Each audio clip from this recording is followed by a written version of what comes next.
Okay, I want to jump on here and talk about some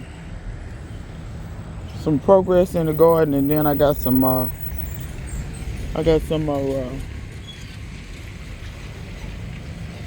yeah, excuse me, I had to wipe some sweat. Anyway, I want to talk about some progress in the garden and a couple of setbacks. So let me show y'all something. Y'all see this on your roselle? See how these leaves look versus, I'm gonna go to another spot. Those leaves versus, this is roselle too. Look at this, some making a home. Some cocooned and hatched out, but see these leaves? This is the way they should look. See those? This is the way they should look. And give me 2 seconds because I see a mate pop. Y'all, I come out here, that's another thing I come out here and do every day. Collect, pull these mate pops out of here. Anyway, but y'all see I got several roselles. 1, 2, 3, 4, 5, 6, 7, 8, 9, 10. Hold on. 1, 2, 3, 4, 5, 6, 7, 8, 9, 10. Look like 11. I got to pay attention. 1, 2, 3, 4, 5, 6, 7, 8, 9, 10. Did I count that one? It's either 10 or 11, but I ain't counting again. Miss me with the bull. Took you in here. Sorry, y'all. This is my first time out here, so I'm doing a little maintenance. Oh, by the way, the haricot rouge du Burkina Faso, they and these are Anasazi beans. Oh Lord, Anasazi beans all down on the ground. Get y'all over in there. But anyway, they came up much better than which common stuff. See, look here. They came up much better, and the bugs left them alone a lot better. Look at that. So, save your seeds, people. That's proof of concept. Save your seeds. So back to what I was saying. See how the edges kind of got that. So let me tell you what that's from. You see, the new ones ain't like that. This bed ain't gonna get no more water. When you go to overwatering, your roselle don't like wet feet. What wet feet means is they don't really like for the ground to stay too wet. They don't mind moisture, but just staying wet, they don't like it. And it starts washing out the edges of your leaves. That's how it starts. Now this is okay because these plants are still standing up. They're still putting on new growth. So these ain't getting no more water, at least if I can help it. Now if it rains, it's not much I can do. But I'm not going to water this anymore. So that it doesn't get too much water. Because if I continue to water it, now let me tell you something too. This bed and this bed have more clay. So does that one. They have more clay because what happened is ants got in here. So if you have native clay soils and you do raised beds and you know that you didn't fill your beds with that clay soil, but some kind of way you get a lot of clay up in here. At one point in time, half of this bed was an ant mound. And I fought those ants for 2 years. And it wasn't until I got the nematodes, they stopped coming up in because they were coming up in these 3. They really liked these 3. And they were bringing that clay soil up with them to make their mounds with. So y'all know clay holds a lot of moisture.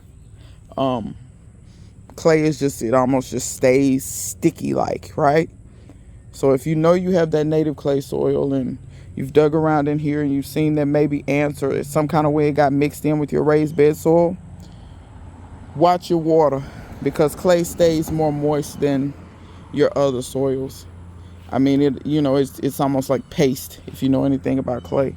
So I just wanted to show y'all that and show y'all what it looked like when your roselle it's not dying, it's not pissed, but it's not super happy either. The other roselles look better. I think I have 2 over there, but these will be fine. I don't think they're gonna die. We're not getting rain in a week, so I'm just gonna let this dry out.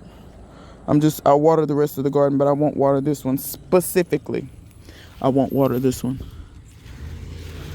Okay, that's kale and clay. I saw some white in there. I was trying to understand what that was. And see, there's purslane in here too. But yeah, this ground is actually hard as a rock. But it's very, very wet and kind of pasty feeling. So I'm not gonna water that. Okay. Now let's come over here. I know some people, you know, they just like, oh, I'm just gonna pull my peppers or whatever. Once it gets to the end of the season, and I just want to show you what overwintering your peppers can get you. So if you see all this right here, I think this is 3 pepper plants, I think. But if you look in here and you see all the peppers, these were overwintered. And let me show you the arroz con pollo by itself. That was overwintered. Look over here at the sweet tarts. Look at how big the stems. And it's not, they're turning brown because they're almost, it's like they lignify and almost get like bark. I've talked about this before. If you can overwinter your peppers and get them big enough, this is what you get. You don't have to wait forever. And when they do start putting on peppers, they're going to put on a gang of peppers real quick. Even these peppers, like arroz con pollo, that sometimes take a little while longer to germinate. They may they're kind of a slow grower because your root system or your foundation is already established. Your plant grows way faster. Look at these. These are bell peppers from seed, which I'm not a huge bell pepper grower. I haven't found a bell pepper that suits my needs the way I want. I don't find them to be as productive. I don't have time for peppers that when I lift a branch, I need to see that. You see what I'm saying? And there are sweet peppers that would do that. Pippin's Golden Honey is one of them. Pippin's Golden Honey, if you didn't see my previous videos last year when I grew Pippin's Golden Honey, and I tried to overwinter it, but it didn't push out branches. I don't know what happened. I can show y'all where the roots are. They were alive. I haven't checked them in a while. I think they've died off now. Yeah, they've died off now. They were alive though. They were alive all the way until these peppers that are in here. This is the roots that were in here. They were alive until these got so tall and shaded those roots. It tried to push out some little branches. I saw some little nubs, but it just, for whatever reason, it didn't do it. I'm not saying that Pippin's Golden Honey won't overwinter, but that's the only time I've ever had that happen, where the roots made it through the winter and it didn't push out branches. I've never had a pepper do that before. So I'm going to grow Pippin's Golden Honey from seed again and try to overwinter it again next year and see what happens. But this is what you get. And then, like I said, like when you have peppers like this is the first time I'm growing these peppers. They were plants. I'm definitely going to protect these. You see how productive these are? And you see I have 1, 2, 3, 4, 5 that I need to harvest. And you can just go from plant to plant. And I do have peanuts mixed in here too. But y'all can see all the peppers down in there. Peppers just all along the stems. These are Spicy Janes. They are a pepper that it doesn't seem to get huge like these. These sweet tart peppers will get tall on you. They'll get 4 or 5 feet easy. So will the arroz con pollo. When I grew ají charchuca, I can't remember the short name for that. It's a seasoning pepper though. It also got very large. These can get pretty big. These can get 4 or 5 feet easy on you. And they turn into a tree. You see how much they branch. But when they do a lot of branching, you're going to get a lot of peppers. Because you see all of these branches. If you don't see peppers, you see flowers. See what I mean? So, and you see them constantly putting on peppers. Constantly setting, okay? So, if you ever wondered, if you hear people talk about overwintering, why is it beneficial? First of all, you don't have to worry about if you're early or late or whatever. If you protect the roots, the peppers will push the brand new branches when they get ready. You don't have to time anything. You don't have to, nature will take its course. Just protect them through the winter if you can. Some people pull them up and take them in somewhere to protect them. And I don't. I leave mine. I just put a bunch of leaves and pine straw and stuff on them to kind of insulate them. I do cut them down. I cut them down almost to the ground as close as I can. And then I put leaves and pine straw over any parts of the plant and cover it so it's not showing. You can also, if you have sheets or blankets or anything, just anything to insulate it from the frost. You're just trying to keep from freezing it. As long as your roots don't freeze, you're probably going to be good. And then it'll push new branches when it's ready. So you don't have to worry about, did I drop my seeds at the right time? Did I transplant them at the right time? You know, you don't have to worry about any of those things. Nature will just do its thing for you. And you don't have to think about it, worry about it, any of that. So, let's see what's next. I'm trying to get some of these old leaves off of here. I'll try to get the dead ones off if I can. And you know what's weird? Oh no, it's still in there. I was gonna say, like, what happened to my tomato? There's another one in here. When I supported them, there were two. There's the other one. See it in? I don't know if you guys can see it right there. Yeah, I knew there were at least two good sized ones that set before it got, you know, blazingly hot.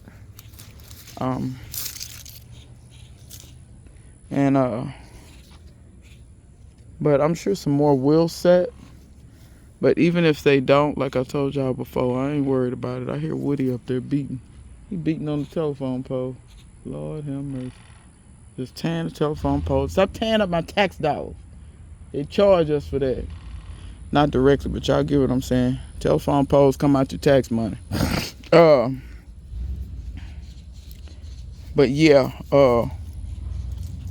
I ain't worried about that, cause when it get cool enough or whatever, they'll go back to setting fruit. They got a bunch of blooms on them. See if I can show you. But you see this? See how this yellow right there? Right where that, see, that ain't gonna set. See what I mean? It's just so hot. And the plant, no, it ain't gonna set. Blooms will fall right off. The ones that'll set will stay. But that's why I say you gotta pay attention to your plant. See, there go another one. See how it's yellow? This one isn't doing it yet. We had some days of coolness. That's why I said I may have had a few to set, because we had some 80-degree days, which is abnormal for this time of year, but I'll take it. So some of that may set. If you want a tomato that never stops setting, do Everglades. Everglades is one of my favorite. I think some of these set when it was cooler. Because that one I was just fooling with, I think it set. It looks like a lot of these under here have set too. I don't want to fool with them too much. You fool with them too much, you'll knock your tomatoes off, and by accident. But remember when I was on the video and I said, ooh, a tomato? So these are those grocery store, these little bitty ones. So I only have two varieties out here. I got that grocery store. I got Get Stuffed over there, them little stunted little things. I want to try Get Stuffed, but I refuse to get them from the seed company that shall not be mentioned, because the seeds were clearly defective. I've never seen seeds do that before. Germinated, looked fine, and then they were automatically stunted. And it's not anything that I did, because I treated those seeds the same way I treated these seeds, because these were started from seed as well. And if these look like this and that looks, bro, no, it's not me. So, and sometimes that's how y'all have to figure out if it's you or not. Okay, don't tear my tomato up. I want to tear that out though.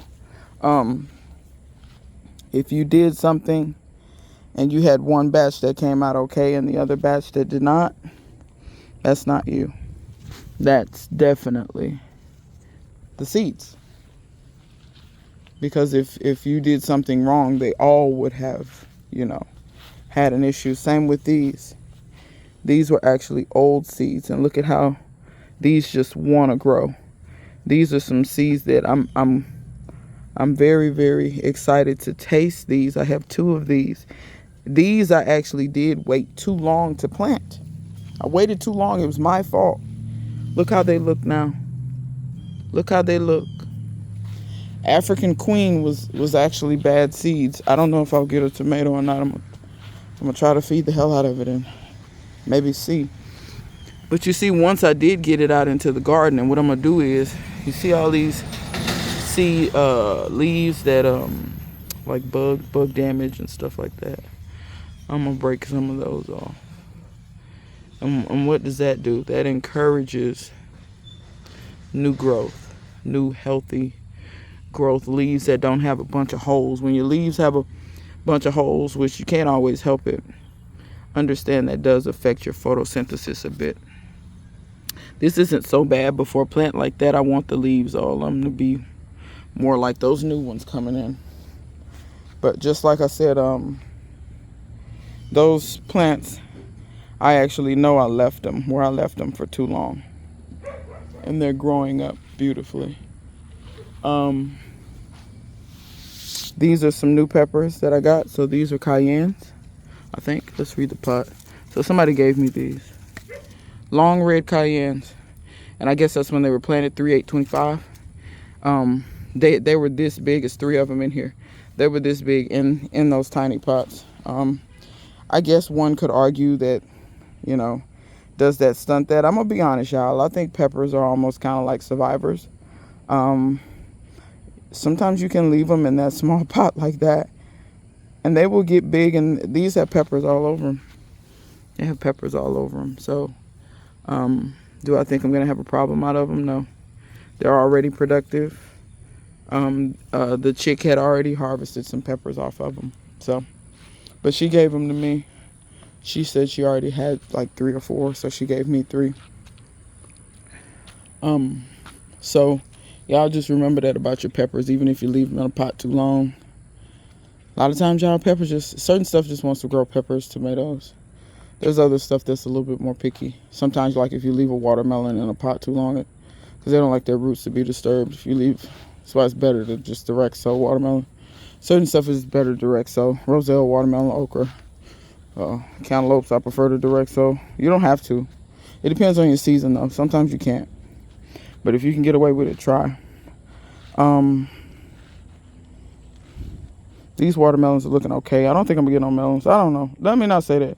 I'm just going to try my best. What I'm going to try to do is feed the hell out of them. That's something else you can do too, y'all. Sometimes you can feed the hell out of them and make them, Look at this maypop. Smart. I've been pulling maypops out, and that sucker was growing all up in between the callaloo. I would have never seen it. Anyway, but yeah, you can try to manipulate your plants by feeding the hell out of them, especially watermelons. But I'm not that pressed about it, to be fair. I'll be honest. I'm really not. I want this to go to seed. I haven't harvested off of it in a while. Yeah, it's got a little damage, but the worms will come and eat holes, and then the wasps will come eat the worms. We don't have a ton of worm pressure this year. I think a lot of it has to do with the spraying that they're doing for the mosquitoes. I think that's killing a lot of the butterflies too, and probably moths too. It's not my doing. It's nothing I can do about it. The city is the one spraying, so it's not a thing that I can do about that. I was looking to see if any of these set. These are Zapotecs too. These big old huge tomatoes, but none of them look like they have set. So that's all good. We'll wait till it cools off. I got to do something about this tomato and this one here. Those are 2 different ones. I had 3. I think the other one just got shaded all the way out. But if it did, it's okay. I ain't worried about it. But y'all see these cow peas, don't you? This is 3rd, 4th generation seeds that I saved. That's one set. And then over here I got the harvest. So this is the other set. This is volunteer. I did not plant these. The birds planted these. So that is what it is. Y'all see I need to shell peas. But yeah. So they're growing all the way up that. And they're gladly making peas. Y'all look at the sweet potato. It's dense down over in here, honey. They pretty and green. It's about time for me to go in here and give me some sweet potato green. And harvest. Y'all remember my aloe that got dug up? I planted a little piece of the root. It's trying to come back. He's homie fighting for his life. Fighting for his life. There's too much stuff going up down my street. Anyway, let me see here. I see some new damage over there. I also see a harlequin bug.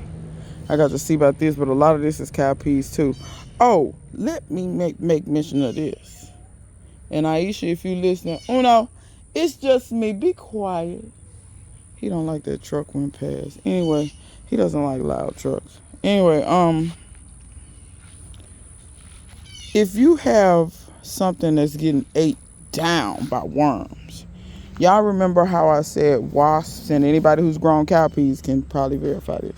When you grow cow peas, you always have a lot of wasps around your cow peas. Remember when I told you it has those little joints that produce that nectar, and wasps will partake in that little nectar, and they also fly around these cow peas looking for bugs to eat. If you have something, and see, when they talk about companion plant, they don't really talk about this too much. Y'all see, this guy, it's kind of a little holy, but it ain't too bad. It could be a lot worse. Because y'all know I've had worms where it eat my stuff down to the stem.